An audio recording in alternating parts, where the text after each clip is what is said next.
Social মিডিয়ায় কিছুদিন ধরে একটা খবর খুব ছেয়ে রয়েছে, যেখানে বলা হচ্ছে যে দিল্লিতে নাকি 2026 সালের জানুয়ারি মাসের মাত্র 2 সপ্তাহের মধ্যে 800+ লোক মিসিং হয়ে গেছে, যার মধ্যে উইমেন এবং চিলড্রেনদের সংখ্যা সবথেকে বেশি। কিন্তু কথাটা হচ্ছে, সোশ্যাল মিডিয়ায় যা ভাইরাল হবে সেটা যে সবসময় সত্যি হতে হবে তার কোনো মানে নেই। দিল্লি পুলিশের ডেটা অনুযায়ী 2016 সাল থেকে এখনো পর্যন্ত প্রত্যেক বছর 23,000 থেকে 24,000 লোকের মিসিং রিপোর্ট ফাইল করা হয়। তো সেই অনুযায়ী প্রত্যেক মাসে অন অ্যান অ্যাভারেজ প্রায় 2000+ মিসিং রিপোর্ট ফাইল করা হয় দিল্লি পুলিশের কাছে। সেই অনুযায়ী জানুয়ারি মাসের প্রথম 2 সপ্তাহে 800+ লোকের মিসিং হওয়া দিল্লি পুলিশের ডেটা অনুযায়ী একটা নর্মাল রেঞ্জ। এবং দিল্লি পুলিশ একটা স্টেটমেন্টে জানিয়েছে যে এটা কমপ্লিটলি একটা প্রমোশনাল স্টান্ট।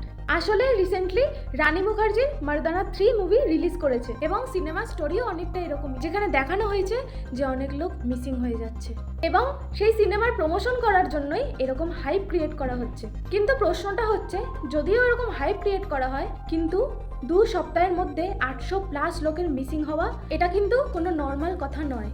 তো এই ব্যাপারে আপনাদের কি মন্তব্য আছে সেটা অবশ্যই কমেন্টে জানাবেন, এবং ভিডিওটা ভালো লেগে থাকলে ভিডিওটিকে লাইক এবং চ্যানেলটিকে সাবস্ক্রাইব করে যাবেন, এবং ভিডিওটি ফেসবুকে দেখে থাকলে ফলো করে যাবেন।